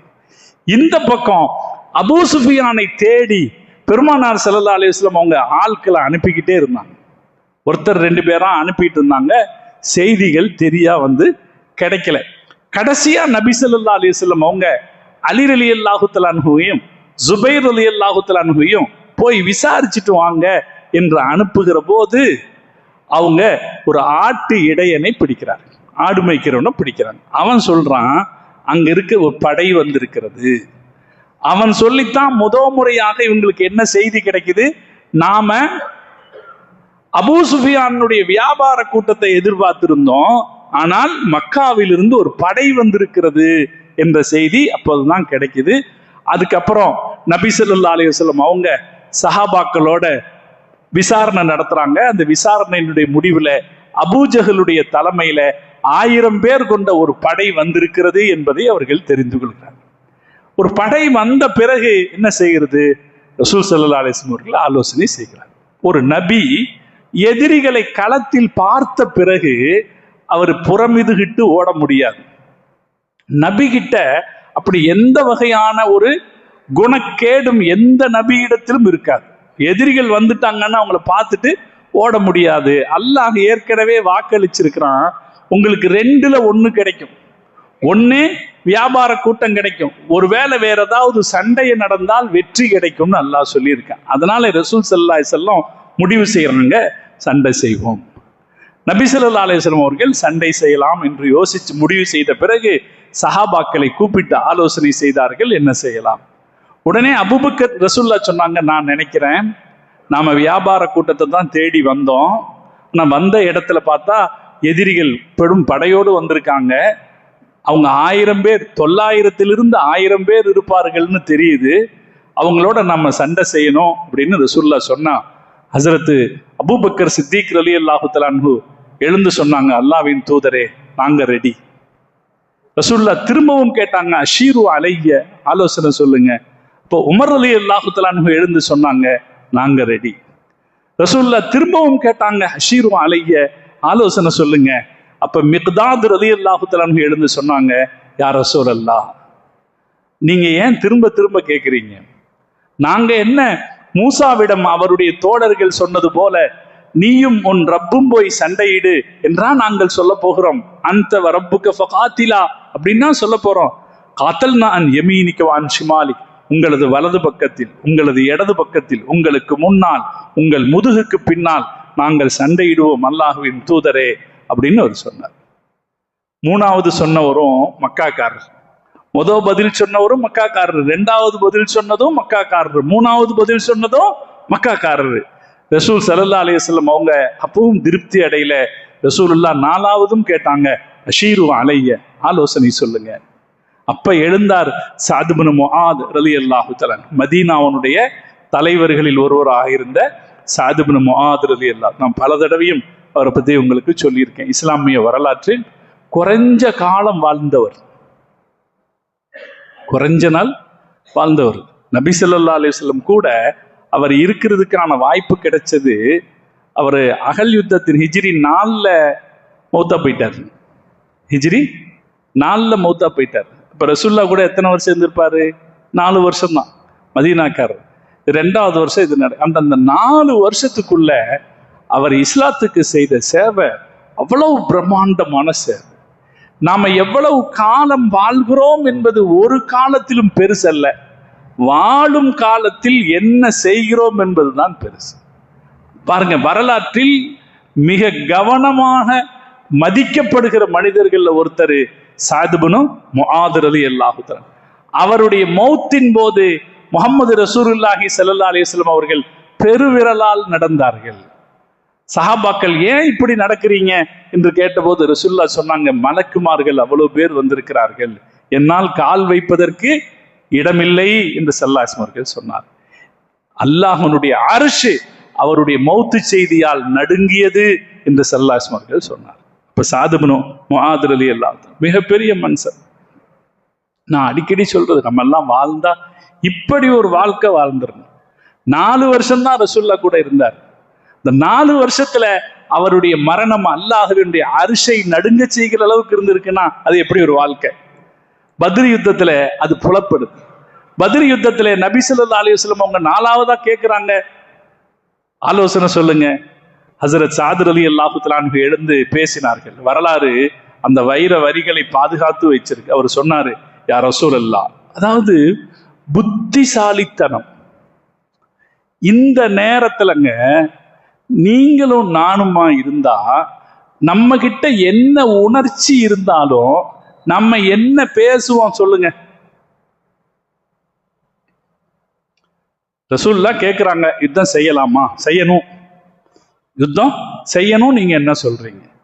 3 பேர் எந்திரிச்சு செய்யலாம், ஓகே சொல்லிட்டாங்க. அதுல 3வதா பேசினவரு உணர்ச்சி மயமாகவும் பேசிட்டாரு, யா ரசூலல்லாஹ் நாங்க எங்கேயும் நாங்க சண்டை பண்ணுவோம்ட்டாரு. இப்ப அடுத்து நீங்க பேசுறதா இருந்தா என்ன பண்ணுவீங்க? நம்ம என்ன சொல்லுவோம்? அல்லாஹ்வின் தூதரே நாங்களும் ரெடி. இதுதானே இயல்பா? இது சராசரி. நான் அதுல தான் இவர் எங்க உயர்ந்திருக்கிறார் அப்படிங்கிறத நம்ம பார்க்கணும். இது சராசரி. அவர் சராசரியான தலைவர், அவர் தலைவர், அறிவாளி. அதனால அந்த இடத்துல அவர் ரசூலுல்லாஹ்வை பார்த்து சொல்ற வார்த்தை கவனிக்க தகுந்த வார்த்தை. அவர் சொல்றாரு, யா ரசூலல்லாஹ் ஃபகத் ஆமன்னா பிக்க, நாங்கள் உங்களை ஈமான் கொண்டிருக்கிறோம். என்ன வார்த்தை சொல்றாரு பாருங்க. நீங்க என்ன எங்கள்கிட்ட ஆலோசனை கேட்கிறீங்க? நாங்க உங்களை ஈமான் கொண்டிருக்கிறோம். ஃபஸத்தக்னாக, உங்களை உண்மையான நபி என்று ஒத்துக்கொண்டிருக்கிறோம். வஷஹித்னா அன்னமா ஜஅத பிஹி ஹுவல் ஹக், நீங்க எந்த தீனை கொண்டு வந்தீர்களோ அதுதான் சத்தியம் என்று நாங்கள் சாட்சி சொல்லி இருக்கிறோம்.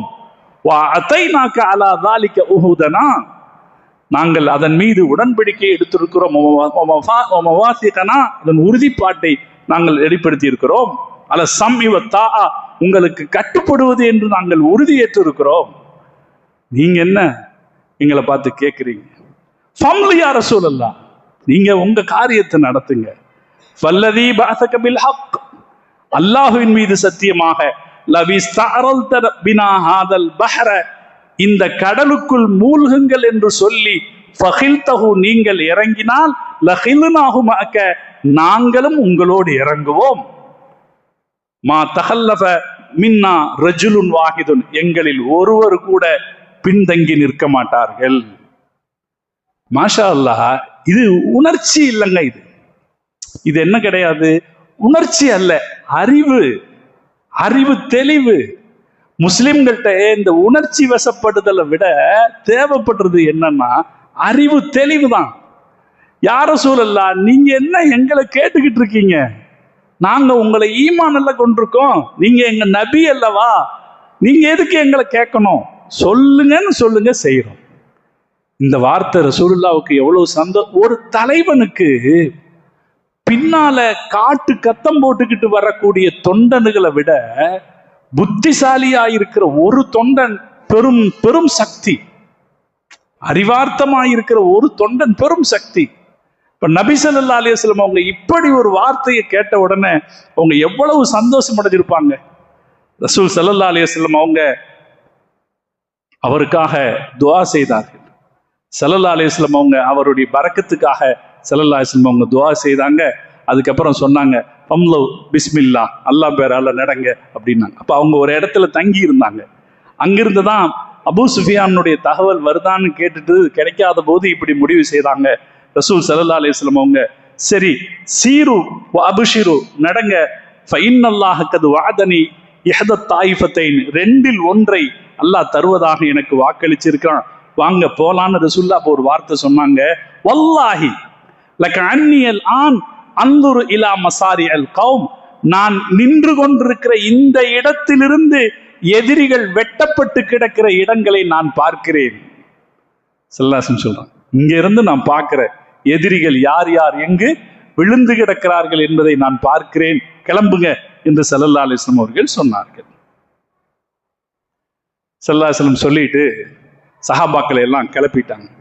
கிளப்பி கொஞ்சம் தூரம் வந்த பிறகு சஹாபாக்கள்லாம் ஒரு இடத்துல தங்கி இருக்கிறாங்க.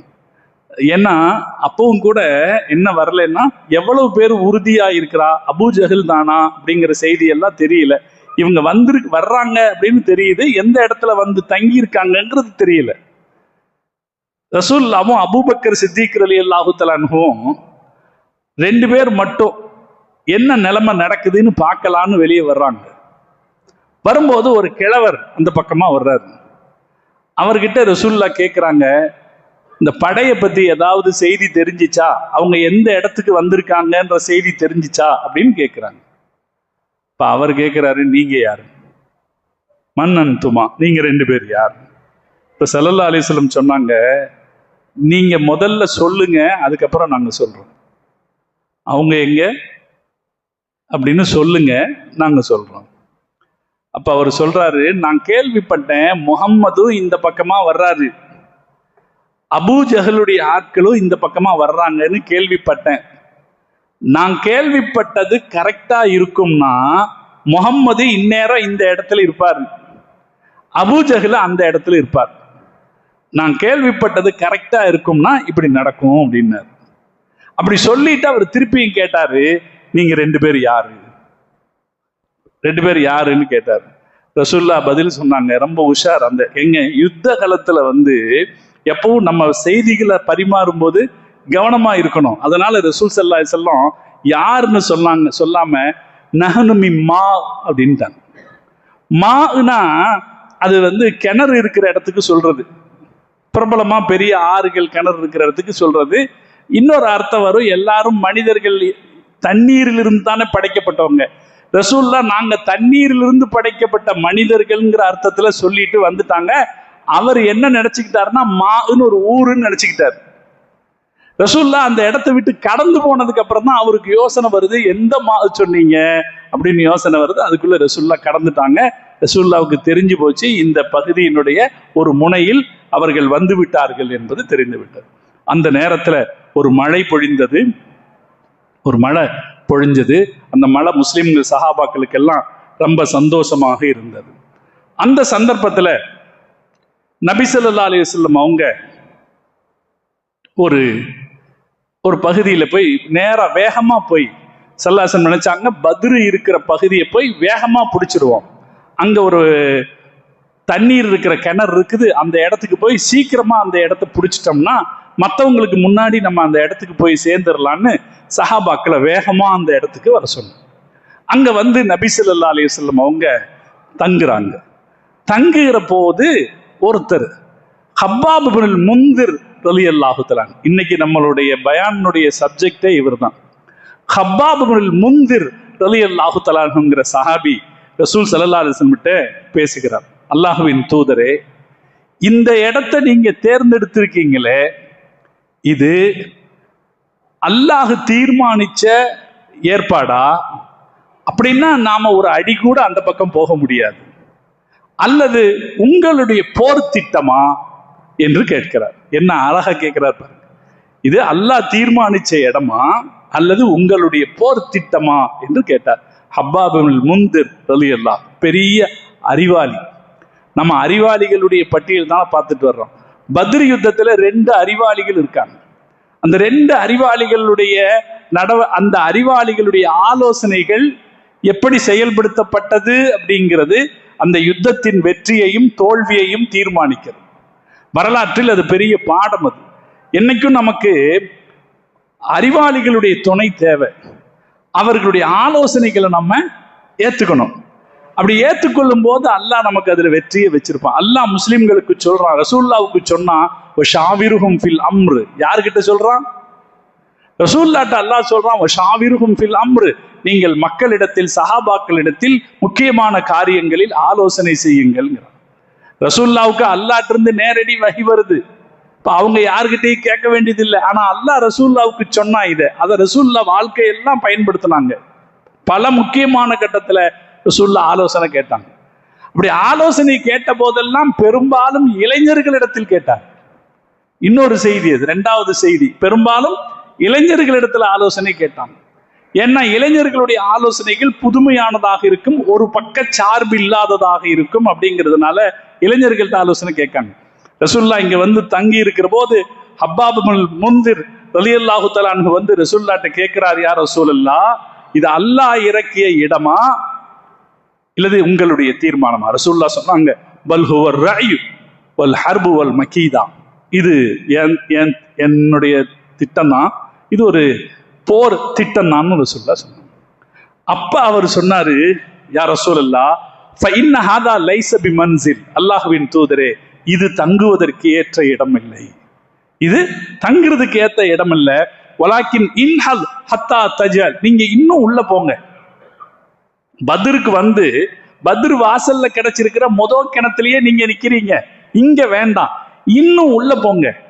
எவ்வளவு தூரம் பத்ருக்கு உள்ள போக முடியுமோ அந்த கிணறுகளுடைய கடைசி வரைக்கும் போய் எதிரிகளுக்கு பக்கம் வரைக்கும் போயிடுங்க. இப்ப என்ன ஆகும்? எல்லா கிணறும் நம் கட்டுப்பாட்டில் இருக்கும். கிணறுகளை எல்லாம் மூடிடுவோம், கிணறுகளை எல்லாம் மூடிடுவோம். நாம தொட்டி கட்டி தண்ணியை சேகரிச்சு வச்சுக்குவோம். ஏன்னா தண்ணி கிடைக்க கூடாது அவங்களுக்கு. இல்ல யுத்தத்துல அதெல்லாம் யோசிப்பாங்களா இல்லையா? அவர்களுக்கு தண்ணி கிடைக்க கூடாதுன்னா நாம கிணறுகளை எல்லாம் மூடிட்டு நாம கடைசியில போய் இருந்துக்குவோம், நிறைய தொட்டிகளை கட்டி தண்ணீர் சேகரித்துக் கொள்வோம் அப்படின்னு ஆலோசனை சொன்னார். அப்ப நபி ஸல்லல்லாஹு அலைஹி வஸல்லம் அவர்கள் சொன்னார்கள், அஷர்த பிர்ரை, நீங்க நல்ல யோசனை சொன்னீங்க. ஹாக்கிம்ல இந்த ஹதீஸ் வருது, நீங்க நல்ல யோசனை சொன்னீங்க அப்படின்னு சொல்லி சஹாபாக்களுக்கு முன்னாடி போக சொன்ன. இன்னும் முன்னால போங்க, இன்னும் உள்ள போங்க, இன்னும் எதிரிகளுக்கு நெருக்கமா போயிடுங்க. எல்லா கிணறுக்கும் நமக்கு கட்டுப்பாட்டுல இருக்கும். கிணறுகளை மூடிட்டு நாம தண்ணி தொட்டி கட்டி தண்ணியை சேகரிச்சு வச்சுப்போம். நாங்க தண்ணி இப்ப முஸ்லிம்கள்ட்ட தான் இருந்துச்சு, யார்கிட்ட இல்ல. மக்காவுடைய காஃபிர்கள்ட்ட தண்ணி இல்லை, தண்ணி தொட்டி முஸ்லிம்கள்ட்ட தான் இருக்கு. இந்த ஆலோசனையை முஹம்மது ரசூலுல்லாஹி ஸல்லல்லாஹு அலைஹி வஸல்லம் அவர்கள் ஏற்றுக்கும். ஹப்பாப் இப்னுல் முன்திர் ரலியல்லாஹு தஆலா ஒரு அறிஞர், அறிவாளி. அவர் கொடுத்த யோசனையை யார் ஏத்துக்கிறா? ரசூலுல்லாஹ் ஏத்துக்கிறாங்க. இதே போல அவரு இன்னொரு தடவை ஹைபர் யுத்தத்தின் போதும் அப்படி ஆலோசனை கொடுத்தார். ஹைபர் யுத்தத்துல ரசூல் ஸல்லல்லாஹு அலைஹி வஸல்லம் ஒரு கோட்டையை முற்றுகையிட்டு இருந்தாங்க. அந்த கோட்டைக்கு பக்கத்துல ரசூலுல்லாஹ் இருக்கும்போது இவர் வந்து சொன்னாரு, யா ரசூலுல்லாஹ், இந்த இடம் வேணாம். ஏன்னா அவங்க பலமான கோட்டைக்குள்ள இருக்காங்க, பலமான ஆட்களா இருக்காங்க, ஆயுதங்களும் அவங்க பக்கத்துல நிறைய இருக்கு. இந்த கோட்டையில வாசல்லையே நம்ம உட்கார்ந்து இருந்தோம்னா நம்மளை அடிச்சிருவாங்க. அதனால இந்த இடம் வேண்டாம், நம்ம தள்ளி போவோம்னு ஆலோசனை சொன்னாங்க. ரசூல்லா அவர் கேட்ட ஆலோசனைப்படி தள்ளி போனாங்க. ஹைபர்ல ரசூல்லா ஜெயிச்சாங்க. இப்ப ஹப்பாபுல் முந்திர் ரலியல்லாஹு தஆலா அன்ஹு என்கிறவருடைய ஆலோசனை, அவருடைய அறிவு முஸ்லிம்களுக்கு பயன்பட்டது. இப்ப ரசூல் ஸல்லல்லாஹு அலைஹி வஸல்லம் முன்னாடி போயிட்டாங்க. முன்னாடி போய் இதெல்லாம் அவங்க தண்ணி தொட்டி எல்லாம் சரி பண்ணி வச்ச பிறகு நபி ஸல்லல்லாஹு அலைஹி வஸல்லம் அவங்க சஹாபாக்களை எல்லாம் ரெடி பண்ணி யுத்தத்துக்கு வரிசைப்படுத்தி நிற்கிறாங்க. சஹாபாக்கள் ரசூலுல்லாவுக்குன்னு தனியா ஒரு பரண் அமைச்சு கொடுக்குறாங்க. அதையும் சஅத் இப்னு முஆத் ரலியல்லாஹு தஆலா அன்ஹு தான் சொன்னார். நான் இதை சொல்லிட்டு போனா ராத்திரி பூரா கேட்டுட்டு இருக்கலாம். அந்த மாதிரி வரலாறு. சஅத் இப்னு முஆத் ரலியல்லாஹு தஆலா அன்ஹு அல்லாஹ்வுடைய தூதர்கிட்ட பேசுறாரு. அல்லாஹ்வின் தூதரே, நப்னி லக அரீசன், நாங்க உங்களுக்கு ஒரு பரண் ஏற்பாடு செய்யறோம். மேல இருந்து பாக்குறதுக்கு வைப்பாங்களா இல்லைங்களா, இந்த கூட்ட மேடைகள் எல்லாம் நின்று பாக்குறோம். நாங்க உங்களுக்கு ஒரு பரண் ஏற்பாடு செய்யறோம். அதுக்கு கீழே எங்களுடைய சில ஒட்டகைகளை விட்டு வைக்கிறோம், சில ஒட்டகைகளை கட்டி வைக்கிறோம். நீங்க அங்கேயே உட்கார்ந்துக்குங்க, தக்கூனு, நீங்க அங்கேயே இருந்துக்குங்க. அந்த ஃபில் அரீஸ், நீங்க அதுலயே இருந்து பார்த்துக்கிட்டு இருங்க. நாங்க சண்டை போடுறோம். ஜெயிச்சோம்னா அது நாம் விரும்பக்கூடியது. ஒருவேளை ஜெயிக்கவில்லை என்றால் கீழே இருக்கிற ஒட்டகைகளை எடுத்துக்கொண்டு நீங்கள் மதீனாவுக்கு சென்று விடுங்கள். அங்கே எங்களை விட உற்சாகமான தோழர்கள் உங்களுக்காக காத்திருக்கிறார் அப்படின்னு சொன்னாரு சஅத் இப்னு முஆத் ரலியல்லாஹு தஆலா. அப்ப எப்படி ஆள்க பாருங்க. இப்ப இஸ்லாமிய இந்த வீர வரலாற்றை கேட்கிற எந்த முஸ்லிமுக்கும் கோழைத்தனம் அப்படிங்கிறது மனசுல வருமா என்னங்க? தியாகம்ங்கிறதுக்கு நம்ம வேற எங்கேயும் போக வேண்டியதில்லை. அறிவும் தியாகம், அது வெறும் இல்லையா, அவருடைய இந்த தீர்மானத்தின் இந்த பேச்சில் இருக்கிற அறிவும் தீர்மானம், இதைத்தான் நம்ம எல்லா இடத்துலையும் பார்க்கணும். வெத்து உணர்ச்சி அல்ல, அறிவும் தீர்மானம். அந்த பேச்சை கேட்கும் போது நம்ம உள்ளமெல்லாம் ஆடும். பத்ரு மாதிரி ஒரு சண்டை நடக்கிற இடத்துல தலைவரை ஒரு இடத்துல நீங்க அங்க உட்கார்ந்துக்குங்க, நீங்க பக்கத்துல வராதீங்க, நாங்க பாத்துக்கிறோம், ஒன்னும்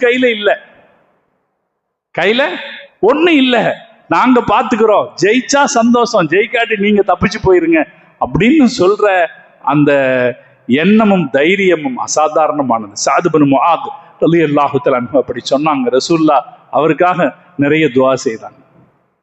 ரசூலுல்லாஹ் அங்க போய் இருந்துக்கிட்டாங்க. அங்க இருந்து பார்த்தாங்க. அங்க சஜிதாவில் எழுந்து அல்லா இடத்துல துஆ செய்தாங்க. யா அல்லாஹ், இந்த கூட்டத்தை நீ அழிச்சிட்டேன்னா அதுக்கப்புறம் இந்த பூமியில உன்னை வணங்குறதுக்கு யாரும் இருக்க மாட்டாங்கன்னு அழுது யா ஹய்யு யா கய்யூம் என்று சொல்லி அழுது ரசூலுல்லாஹ் துஆ செய்தாங்க. அப்படி அவங்களுடைய அழுகை, அவங்களுடைய அந்த போராட்டம் எல்லை மீறிய போது அபூபக்கர் சித்திக் ரலியல்லாஹு தஆலா அன்ஹு அவங்களுடைய முதுகுல வந்து கை வச்சாங்க. கை வச்ச உடனே ரசூல் ஸல்லல்லாஹு அலைஹி வஸல்லம் சொன்னாங்க, அல்லாஹ் சொல்லிட்டான், சயஹஸமுல், அந்த கூட்டம் தோல்வி அடையும், நாம வெற்றி அடையும். அபூபக்கரே, நான் ஜிப்ரஈலை பார்க்கிறேன், மீகாயிலை பார்க்கிறேன், இதோ இஸ்ராஃபீலை பார்க்கிறேன், அவர்கள் அணியாக வந்து கொண்டிருக்கிறார்கள் அப்படின்னு சொல்லி வாங்க, அல்லாஹ் வெற்றியை தருவான்னு ரசூல் ஸல்லல்லாஹு அலைஹி வஸல்லம் அவங்க அபூபக்கர் சித்திக் ரலியல்லாஹு தஆலா அன்ஹுவையும் போர் மைதானத்துக்கு கூட்டிட்டு வந்தாங்க. வந்து வெள்ளிக்கிழமை காலை, முதல் நாள் ராத்திரி வியாழக்கிழமை, இந்த இடத்துலதான் நாம இன்னொருத்தரை பார்க்கிறோம். வியாழக்கிழமை அந்த ராத்திரி நபி ஸல்லல்லாஹு அலைஹி வஸல்லம் அவங்களும் இதுல இருக்கிறாங்க, அந்த பக்கம் மக்காவின் எதிரிகளும் இருக்கிறாங்க. மக்காவின் எதிரிகளுக்கு ஒரு யோசனை வருது, அவங்களும் விஷயம் தெரிஞ்சிருப்பாங்களா இல்லையா, இவங்க எவ்வளவு பேர் வந்திருக்காங்கன்னு. அவங்களுக்கு எல்லாம் என்ன ஆச்சரியம்னா, ஒரு 300 பேர் தான் இருக்கிறாங்க. நம்ம வர்றோன்ற செய்தியை கேட்ட உடனே பின்னங்கால் பிடரியில் பட ஓடி போயிருக்கணும். ஆனா ஓடி போகாம இந்த களத்திலேயே அவங்க நிக்கிறாங்களே, அவங்களுக்கு பின்னாடி துணைப்படை எதுவும் வருதோ அப்படின்னு சந்தேகப்பட்டுக்கிட்டு அவங்க அதை யோசிச்சுட்டு இருக்கிறாங்க. யாராவது இருக்கிறாங்களா, யாராவது இவர்களுக்கு துணையாக இருக்காங்களா அப்படின்னு யோசிச்சுட்டு இருக்காங்க. யோசிச்சுக்கிட்டு ஒரு சஹாபியை அனுப்பி வைக்கிறாங்க. உமைர் இப்னு வஹப் அப்படிங்கிற ஒரு சஹாபிய, அவர் பின்னாடி சஹாபியானாரு. அப்ப மக்காவினுடைய காஃபிர்கள்ல ஒருத்தரா இருந்தார். அவரை அனுப்பி வைக்கிறாங்க. நீங்க போய் என்னன்னு பார்த்துட்டு வாங்க, என்னன்னு பார்த்துட்டு வாங்கன்னு அனுப்புறாங்க. அவரு போறார், உமைர் இப்னு வஹப் போறார். போய் பார்த்தா சஹாபாக்கள் வியாழக்கிழமை நாளைக்கு சண்டை நடக்க போகுது, இவங்க குர்ஆன் ஓதிக்கிட்டு இருக்காங்க. கூடி கூடி உட்கார்ந்து குர்ஆன் ஓதிக்கிட்டு இருக்கிறத பாக்குறாங்க. வாள்களை தயார் பண்றதோ வேல்களை தயார் பண்றதுக்கோ யாரும் ரெடியா இல்லை. இருந்தா தானே தயார் பண்றது. எல்லாம் குர்ஆன் ஓதிக்கிட்டு இருக்காங்க. இருக்கிறது குர்ஆன் தான். குர்ஆன் ஓதிக்கிட்டு இருக்காங்க. அதை பார்த்து அதிர்ச்சி அடைந்து ஆச்சரியப்பட்டு அவர் திரும்பி வர்றார். அல்லாஹு தாலா யாருக்கு ஹிதாயத்தை நினைக்கிறானோ அவங்கள அல்லாஹ் அதுக்கேற்ப பேச வைக்கிறான். நீங்க வேற ஒரு சராசரி மனுஷரா இருந்தா இத பார்த்துட்டு என்ன சொல்லியிருப்பாங்க, ஏங்க அதெல்லாம் சும்மா ஆளுங்க, ஒருத்தர்கிட்டையும் என்ன கிடையாது, ஆயுதமெல்லாம் ஒண்ணும் கிடையாது, சும்மா வந்திருக்கிறாங்க, நாளைக்கு நீங்க நிமிஷமா அவங்கள துவம்சம் பண்ணிடலாம் அப்படின்னு சொல்லியிருப்பாங்க இல்லையா, சராசரி ஆளுனா. இவரு இத அல்லாஹ் யாருக்கு ஹிதாயத்தை நாடுறானோ அவங்கள அல்லாஹ் பேச வைக்கிறான். உமைர் இப்னு வஹப் திரும்பி வந்து குறைஷிகள்கிட்ட சொல்றாரு, லகத் ரஅய்து யா மஅஷர குரைஷ், குறைஷிகளே நான் பார்த்தேன், அல் பலாயா தஹ்மிலுல் மனாயா, உங்களுக்கு மரணத்தை சுமந்த சோதனைகள் வருவதை நான் பார்க்கிறேன். நவாலிஹ் யஸ்ரிப் தஹ்மிலுல் மௌத்தன் நாகி, உறுதியான மரணத்தை மதீனாவின் ஒட்டகங்கள் சுமந்து வருகின்றன அப்படின்னு சொல்றார். இப்படி சொல்றதுக்கு ஒரு இது அல்லாஹ் அப்படி பேசினவங்களுக்கு எல்லாம் அவங்க அந்த நேரத்துல யாரா இருந்தா, பத்ர் யுத்தத்துல அவர் இருந்தாரு, முக்கியமான ஆளா இருந்தாரு. அல்லாஹ் காப்பாத்தினா, பின்னாடி இஸ்லாத்துக்கு வந்துட்டார், மிகச்சிறந்த முஸ்லிமாக வாழ்ந்தாரு உமைர் இப்னு வஹப் ரலியல்லாஹு தஆலா. ஆனா அந்த நேரத்துல இதை பார்த்துட்டு மக்காவின் காஃபிர்கள்ட்ட சொன்னார். அப்படி அவர் பேசும்போது யார்கிட்ட பேசினார்னா உத்துபா இடத்தில் பேசினார். உத்துபா மக்காவின் மிகச்சிறந்த அறிவாளி. மக்காவின் அபூ ஜஹலுமே மக்காவின் மிகச்சிறந்த அறிவாளி. அவனுடைய பெயர் அபுல் ஹிகம், ஞானத்தின் தந்தைங்கிறது. மக்காக்காரர்களுக்கு ஒரு பார்லிமெண்ட் இருந்துச்சு, தாருன் நதுவாங்கிற பார்லிமெண்ட். அந்த பார்லிமெண்ட்ல 40 வயசுக்கு மேல இருக்கிறவங்க தான் உள்ள அலோவ் பண்ணுவாங்க. ஆனா இவரை அவருடைய 25வது வயசுலயே அலோவ் பண்ணிட்டாங்க. அந்த அளவுக்கு அறிவாளி அபூ ஜஹல். ஆனா அவனுடைய குறுக்கு புத்தியால கெட்டு போனான். அதே போல அறிவாளி தான் உத்துபா. அரபு நாட்டின் அக்கம் பக்கத்தில் எல்லாம் பஞ்சாயத்து செய்வதற்கு உத்துபாவிடத்திலே தான் வருவார்கள். யாருடைய எந்த பிரச்சனைக்கும் பஞ்சாயத்து பண்றாலும் உத்துபா அறிவாளி. நபி ஸல்லல்லாஹு அலைஹி வஸல்லம் அவர்கள் பத்ர் யுத்தம் தொடங்குறதுக்கு முதல் நாள் காலையில ரசூலுல்லாஹ் சொன்னாங்க, தோ எதிரிகள்ல இந்த சிவப்பு துண்டு கட்டின ஒரு ஆள் இருக்கிறானே, அவரை பாருங்க, அவன் புத்திசாலி, அவன் சொன்னதை மட்டும் இந்த மக்கள் கேட்டிருந்தார்கள் என்றால் அழிவில் இருந்து அவர்கள் காப்பாற்றப்பட்டிருப்பார்கள் சொன்னான். இந்த உத்துபா முதல் நாள் ராத்திரி இந்த சுத்தி பார்த்துட்டு போனாரா இல்லையா உமைர் இப்னு வஹப், அவர் போய் உத்துபாட்ட பேசுறாரு. உத்துபாட்ட சொல்றாரு, இந்த சண்டையை நிறுத்துங்க, இந்த சண்டையை நீங்க நிறுத்துங்க. அவர் சொல்றாரு, உத்துபாட்ட போய் சொல்றாரு, உத்துபா நான் உங்களுக்கு ஒரு செய்தி சொல்றேன், ஒரு செய்தி சொல்றேன். நீங்கள் வரலாற்றில் நீடூழி வாழ்வதற்கு நான் ஒரு செய்தியை சொல்கிறேன். வரலாற்றில் நீடூழி வாழ்வதற்கு நான் ஒரு செய்தியை சொல்றேன். என்ன சொல்லுங்க? நீங்க இந்த சண்டையை நிறுத்திடுங்க. என்ன செய்யுங்க? ஒரு ஆளுடைய கொலைக்கு பழி வாங்க வேண்டும்னு தானே வந்திருக்கோம். ஒரு ஆள் கொலை செய்யப்பட்டார், ஏற்கனவே சொன்ன அம்ர் இப்னு ஹதரமி கொல்லப்பட்டார். நீங்க என்ன செய்யுங்க? அந்த கொலைக்கான நஷ்ட ஈட்டை நான் என் சொந்த சொத்திலிருந்து தந்து விடுகிறேன் என்று சொல்லுங்க. எப்படியாவது யுத்தத்தை நிறுத்துங்க.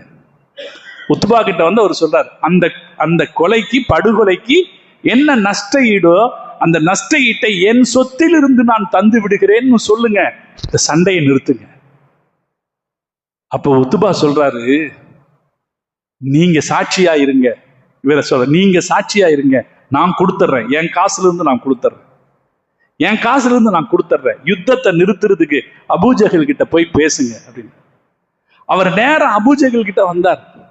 வந்து சொன்னாரு, உத்துபா சொல்லுகிறார் யுத்தம் வேண்டாம் என்று உத்துபா. இதுக்கு இடையில உத்துபா அந்த கூட்டத்துக்கிட்டையும் பேசுறார், குறைஷிகளே நம்ம சண்டை போட வேண்டாம், நாளைக்கு சண்டை போட்டா நம்ம மாமா மச்சானத்தான் பார்த்துக்கணும், ஒருத்தர் கொலை செஞ்சோம்னா அவங்களத்தான் கொன்னுக்கணும், அதனால இந்த சண்டை வேண்டாம் அப்படின்னு சொல்லிட்டாரு.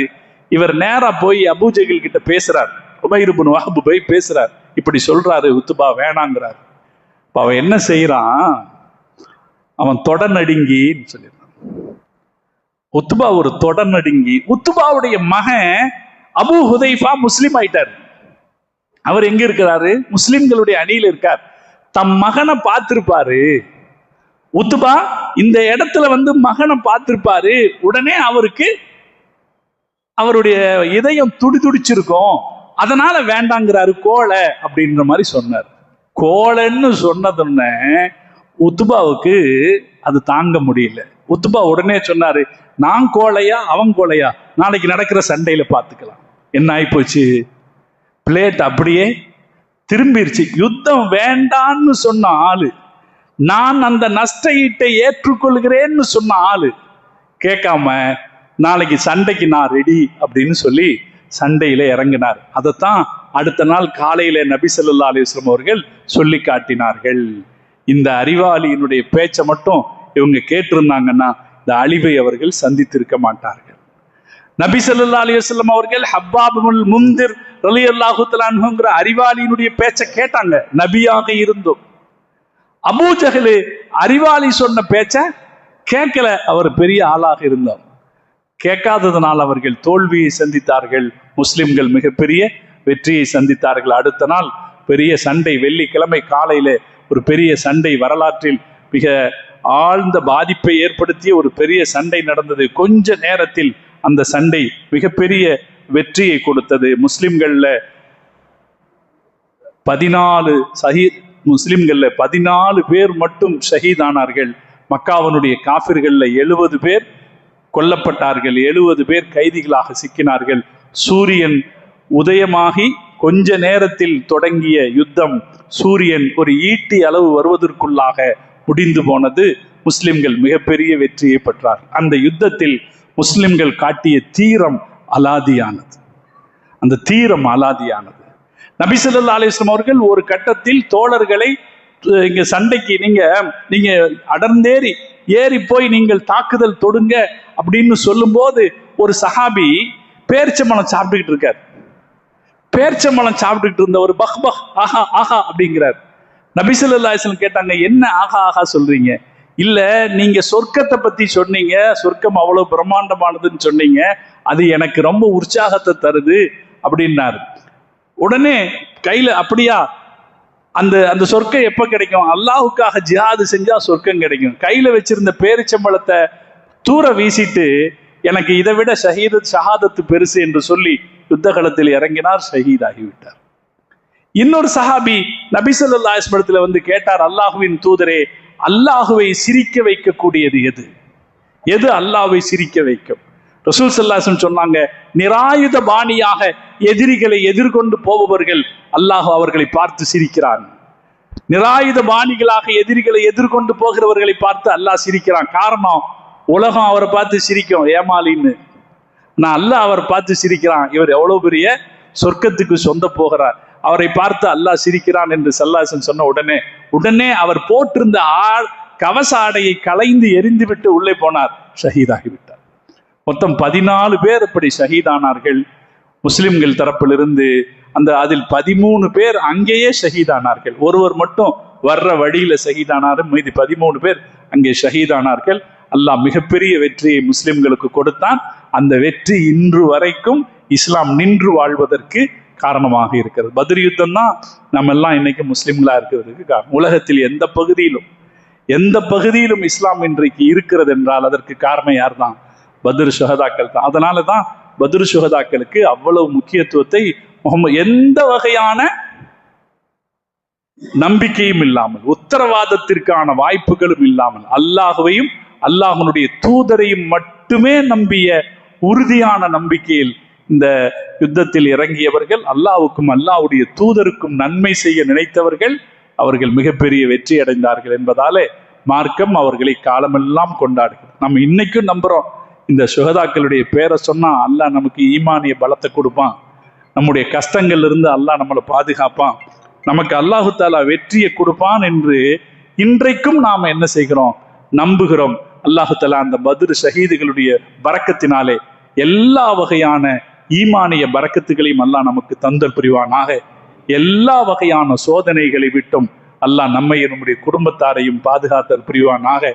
உலகத்தில் முஸ்லிம்களுக்கும் இஸ்லாத்திற்கும் அல்லாஹ் இஸ்ஸத்தை தந்தல் புரிவானாக. இஸ்லாத்திற்கு எதிராக தீய திட்டமிடுபவர்களுடைய முயற்சிகளை அல்லாஹ் முறியடிப்பானாக. அவர்களை அல்லாஹு தாலா தன்னுடைய சக்தியால் அவர்களை கவனித்துக் கொள்வானாக. அவர்களுக்கும் அல்லாஹு தாலா ஹிதாயத்தை வழங்குவானாக.